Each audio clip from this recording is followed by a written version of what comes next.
টাকা তোলার জন্য নিজের বোনের কবর খুঁড়েছেন এক ব্যক্তি। এরপর তার কঙ্কাল কাঁধে নিয়ে প্রখর রোদের মধ্যে হেঁটে গেছেন প্রায় ৩ কিলোমিটার পথ। উপস্থিত হন ব্যাংকের সামনে। উদ্দেশ্য মৃত বোনের ব্যাংক অ্যাকাউন্টে থাকা মাত্র ২০,০০০ রুপি তোলা। আপাত দৃষ্টিতে তার কাজটি অমানবিক মনে হতে পারে, কিন্তু তিনি এমন কাজ কেন করলেন তা জানতে হলে আপনাকে পুরো ঘটনাটি শুনতে হবে। গত ২৭ এপ্রিল উড়িষ্যার কেওনঝড় জেলায় এ ঘটনা ঘটে। জিতু মুন্ডা নামের ওই ব্যক্তির বোন মারা গেছেন গত ২৬ জানুয়ারি। তার স্বামী ও একমাত্র সন্তানও বেঁচে নেই। তাই জিতুই ছিলেন বোনের একমাত্র জীবিত উত্তরসূরি।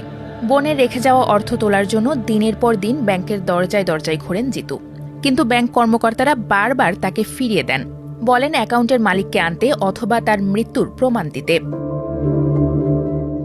পড়াশোনা না জানা জিতুর কাছে এই নিয়মগুলো কঠিন লাগে।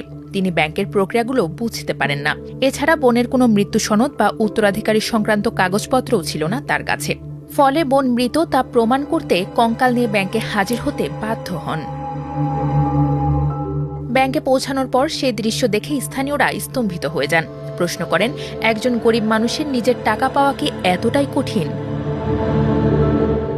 স্থানীয়রা বলছেন, ব্যাংক কর্তৃপক্ষ চাইলে সত্যতা যাচাই করতে পারত বা সরজমিনে তদন্ত করতে পারত, কিন্তু সমবেদনার বদলে কাগজের নথিপত্রই যেন প্রাধান্য পেয়েছে। বর্তমানে পুলিশের তত্ত্বাবধানে কঙ্কালটি আবারও সমাধিস্থ করা হয়েছে। পুলিশ আশ্বাস দিয়েছে, টাকা উদ্ধারে তারা জিতুকে সাহায্য করবে।